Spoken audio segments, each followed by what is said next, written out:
Hi, my name is Courtney. The passion that I have chosen is child abuse and neglect. Child abuse includes emotional, physical, psychological, sexual, as well as neglect. People who experience child abuse have experienced a lot of trauma and has a large impact on their life and can affect child development. It has lifelong effects. 1 in 7 children have experienced some sort of abuse or neglect in the past year.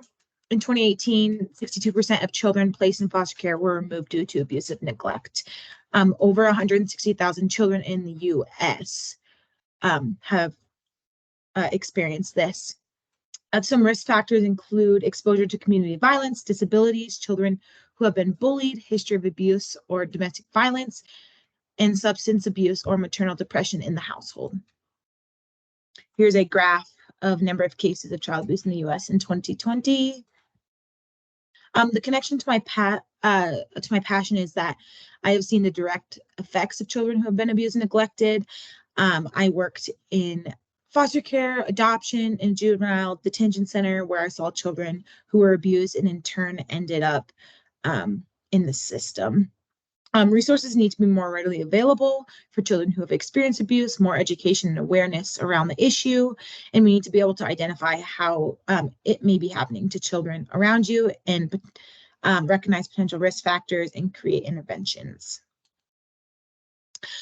For my profession, the NASW position, child abuse is defined as any recent act or failure to act on part of a parent or caregiver which results in death, serious physical or emotional harm, sexual abuse or exploitation, or an act of failure to act which presents an imminent risk of serious harm. Child abuse has major repercussions on and throughout the child's entire life, and the economic impact in just 1 year of confirmed cases is $124 billion. The NASW Code of Ethics, ethical foundation of child abuse is our value that dignity and worth of a person.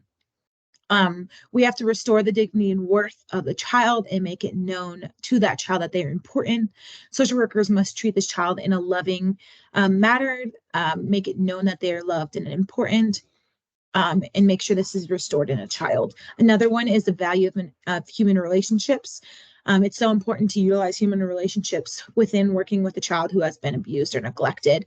Often children are abused by their caregivers and have attachment and trust issues, and it's important that children has one significant attachment in their life. It will make all the difference.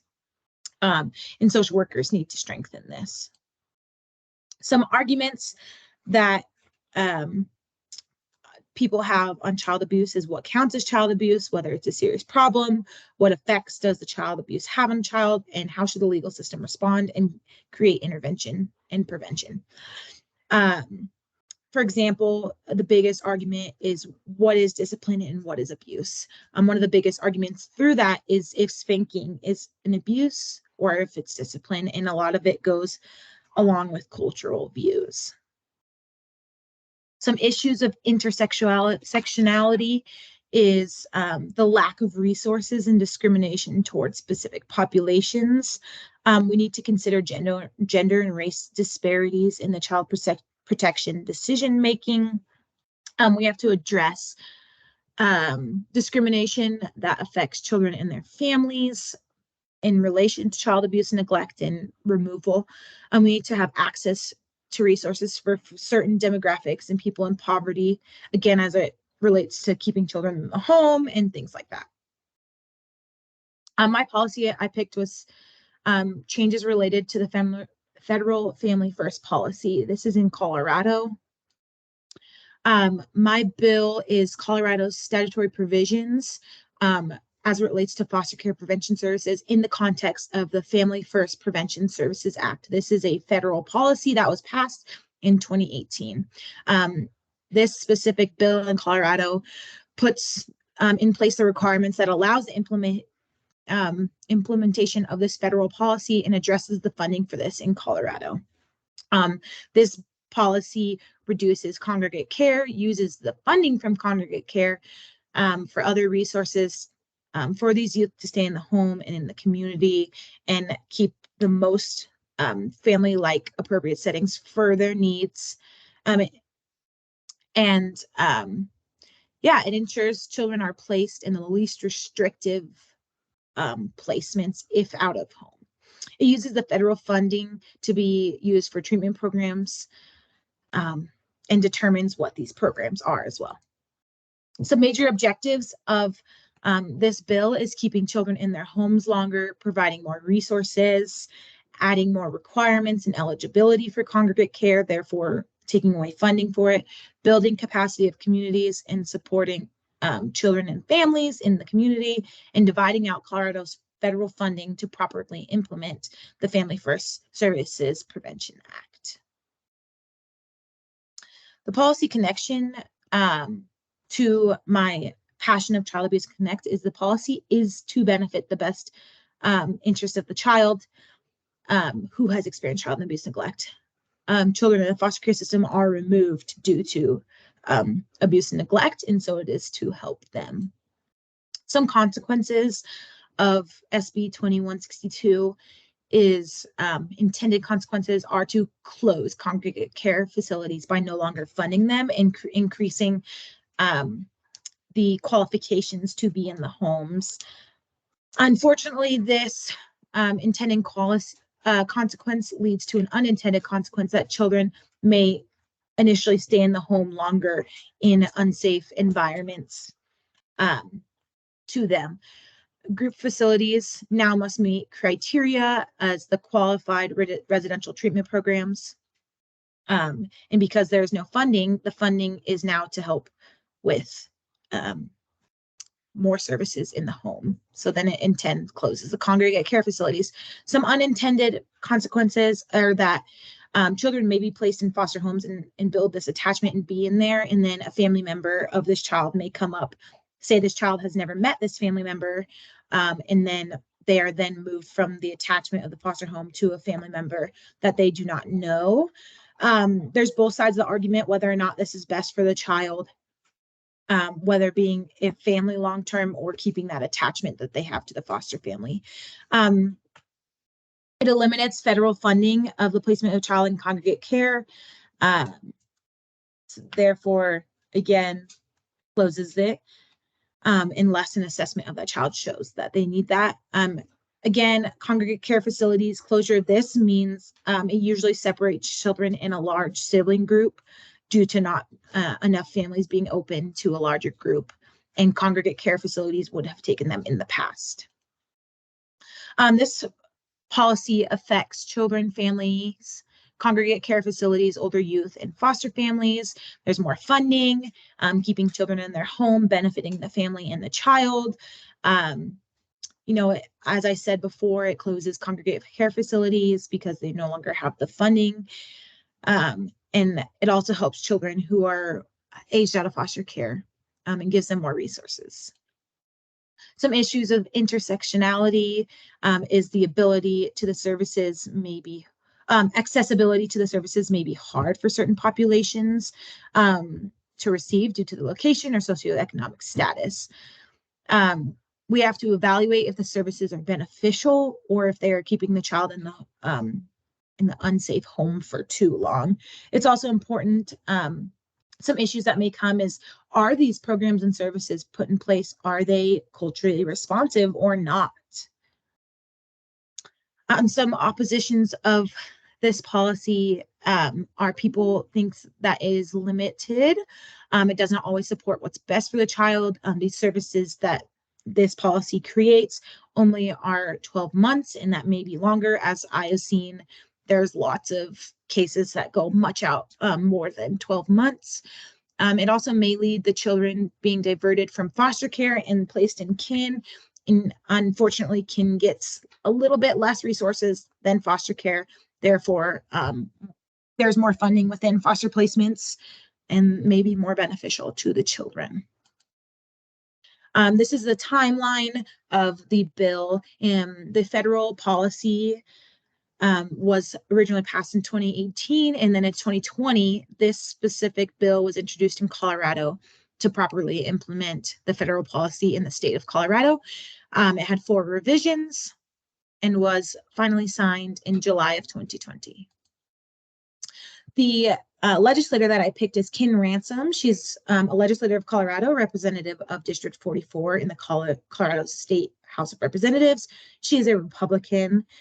She has a lot of experience in policy and has been a part of delegate to county, state, national, congressional assemblies and conventions, and delegate for the representative of the House districts. Her connection to the policy is she is a prime sponsor on Colorado's bill. She is in support. I was lucky enough to have an interview with her. She has done a lot of work with children, and she wanted Colorado to get in alignment of the federal requirements of the Family First Services Prevention Act. Believes if kids are taken from their parents that they should be placed in their family, if at all possible, and they will benefit from this long term. She sponsors bills to advocate for children who have been who've experienced abuse and neglect. To lobby to her, she is already a supporter of this policy, and it is clear that she is a family person and cares about her community. She gave me her email, so I will send her an email and discuss more on just what I've seen the policy play out in my work in foster care. And yeah, she's a large advocate of this, and just see that, show her the gap of services being implemented and what the policy was meant to do. My organization is Hope and Home. It is a child protection agency that works in foster care. It's very involved in the welfare system. It helps children who have been abused to have a safe home. They believe that children should have a safe home and should have a second chance.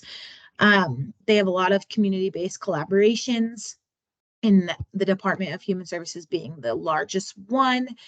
They engage in a lot of state-level policy meetings and decisions for child abuse neglect. Ross, the founder of it, sits on a lot of policy. He was actually on the board meeting for the implementation of the Family First Act in Colorado and how it would be executed here. And they are included in lots of state-level meetings to inform policy. The connection to the agency is I volunteered there for a long time. My sister worked there. I had family friends that fostered and adopted through Hope and Home. I've been able to tour the offices. I'm actually volunteering at an event on April 23rd, as well as being part of their Hope team, which works to advocate and works closely with families who have placements. I was able to interview Ross Wright, the founder, and Jess Engel, the chief operating officer. The theme of this interview is I found they are firm believers that every child deserves a safe home.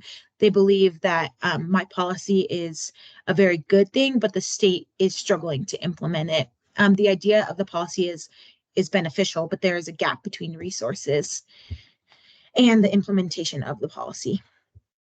This changed my opinion by talking to the agency and my politician, because I realized there is a gap in the system of it being implemented correctly. And I want to move forward to advocate for this and show that the policy, how the policy is actually looked after being implemented.